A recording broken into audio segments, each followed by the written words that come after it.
Hello everybody, today we're having some more discussions, and I asked you guys a little bit ago about Outward. If there was to be an Outward 2, what would you guys want to see? And you guys gave some pretty creative answers that I kind of want to share with the internet, so let's go. Starting at the very bottom here, we have a prequel would be nice. Maybe you play a lot and you are a hero and the chosen one in this game. They could recycle a lot of areas. For example, Abyssar has a huge lake, Sierzo and Harmattan are much bigger, and Monsoon has a totally different look because there is no religion around Alat yet. I'm trying to think, why would religion affect the area of Monsoon? But then again, it could be, I don't know, it's an interesting take. A prequel wouldn't be a bad idea, but I also don't like the idea of recycling areas. I feel that is one of Outward's weaknesses. With the three brothers, they really stepped it up and went above and beyond, so I don't want to really give them an excuse to not be creative. So in my opinion, a prequel might be something for a third installment rather than a second whenever they've mastered more storytelling as well as better game design. In my personal opinion, I think 9 Dot Studios still has room for growth, so I think they should focus on a sequel, and then maybe a prequel would make sense and be more appreciated once they, like I said, have mastered storytelling in a more modern art anyway, because a prequel would indicate that there's going to be a story that makes sense, that ties in with current Outward, but I don't think any of us really cares that much about the story. Not to say that it's bad or anything, but I'm just saying that in comparison to anything else, it's pretty lackluster. So I don't know that I'm down for a prequel on a second one instead. Uncle Comrade 420 says, unique followers, more pet options, muskets, mount, more spells, vertical split screen option. That actually wouldn't be too bad. More cooking recipes, hikes, and taking boats to other islands could be cool, and extra Easter eggs. Yes and yes. I think followers would be kind of cool, but they'd have to have a way to balance it, because then it would just be used to cheese a lot of enemies, because right now you can technically have a follower by some degree if you use the conjurer thing where you summon a soul, but that's kind of a, I don't want to say cheap playstyle, but it's incredibly easy to use that to tank everything while you just do big boy damage from the outside. So they'd have to find a way to make it balance and work. Maybe something on the lines of Skyrim perhaps, with like the handmade situation, but I don't know. Followers is cool, but on paper, I don't know that it would work. Muskets, however, that is a banger idea. I do like me some muskets. Put a bayonet on top of that so that way it can also be used as a melee weapon. Maybe we got something going on there. That's a pretty decent idea. Onlooker00 says dual wielding. Technically, there is dual wielding in the game, but not traditionally. It's kind of not great. I did also request this a long time ago, and somebody gave me that exact answer where it was like, the dual wielding does exist, but it's like, does it really though? Just because I hold a dagger in my offhand, I can only use it via spells, so it's not traditional dual wielding in my opinion. Give me the option to dual wield giant swords, or at least brand. I don't know, just a great two-handed dual wielding. That would be sick. You would lose attack speed perhaps, but you would gain a stupid amount of damage, so maybe it works for a certain build and it has some play. I don't know, but dual wielding in general, whether it be one-handed, two-handed, whatever, that would be cool. Even dual wield flintlock, that, see what I'm saying? Imagine pouring 2 cold boons into like pistols, like the hail frost, and just gatting someone down. That's actually kind of badass. I kind of like this idea a lot. Sebastian Bergman says more densely populated world with deeper characters and more quests. I don't know what you mean by that. By deeper characters, do you mean like better lore for the characters? Because I mean, there's some lore like Riz's the well, what is she, the Cryptea Master or something? So I mean, she's got some deep lore to her, but at the same time, once again, Outward's not exactly a master at storytelling, so maybe at some point, I guess I could see that. And definitely a more densely populated world. It is barren as fuck. Even in Three Brothers, I'd say it's actually worse in Three Brothers, like to a degree, but a bit more indoor areas to explore for a new volume of quests. Okay, that's fine. More class and weapon skills and better implemented with tracking not getting bugged.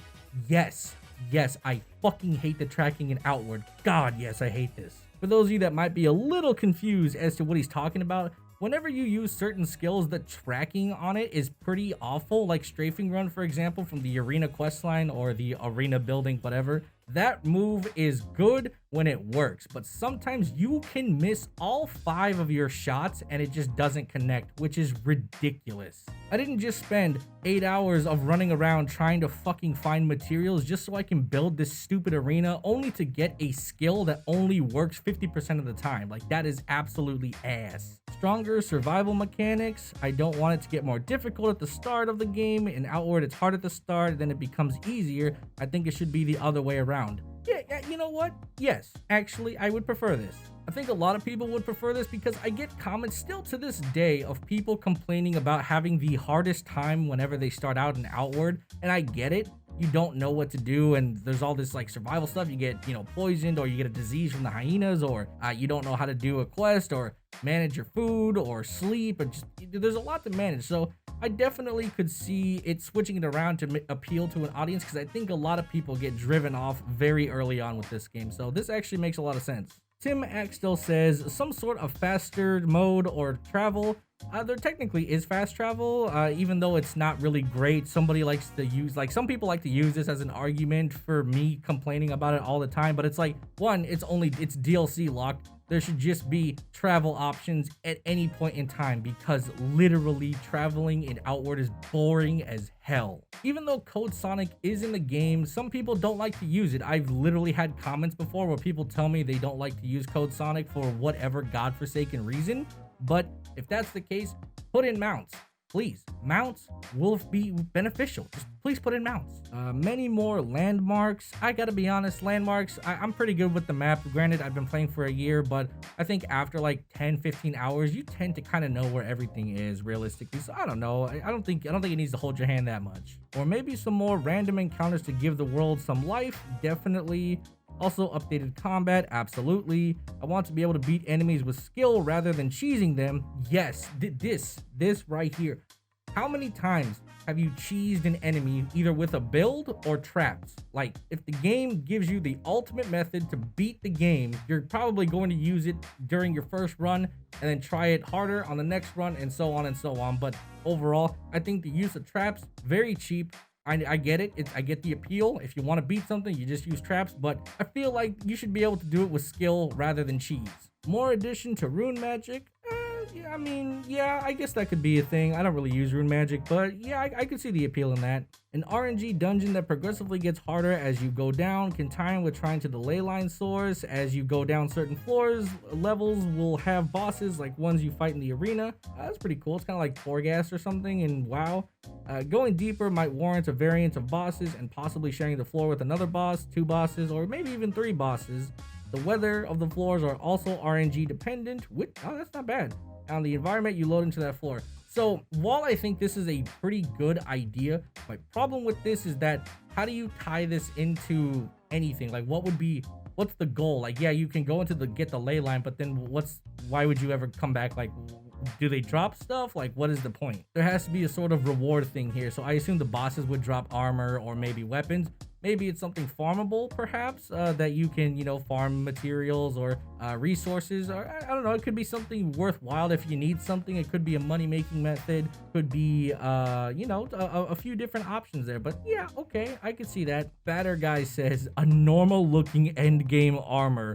Yes, absolutely. Why does every boss armor except the Jade Lich set look like actual ass? I love you, 9 Dot Studios. I think you have a great game and a great future, but like, good lord, please give us better boss armor, for the love of God. You take a look at something like the Ash armor and you're like, this is sick. This is some Fallout stuff right here. And then you look at Pinocchio Man and you're like, what the hell happened? Better animations, more side quests, and a longer main story. Once again, until they've mastered the art of storytelling, I really just don't think story should be the focal point. I think they need to refine combat a lot better. I think they need to work on those animations like you suggested. And then maybe story can come later, because right now I think they have a lot to grow on in the physical side of things rather than the emotional storytelling that I would expect them to do at a later time.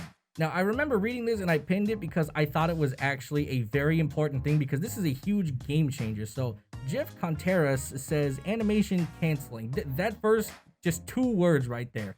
Yes and yes. Animation canceling would change Outward's combat dynamic so much that it would be so good. It'd be something on the lines of Monster Hunter maybe, where you would cancel abilities so that way you could maybe get something better off. Or maybe you could use certain skills to cancel into like some sort of dodge. Like imagine being able to cancel one of the axe special attacks into like perfect strike or something.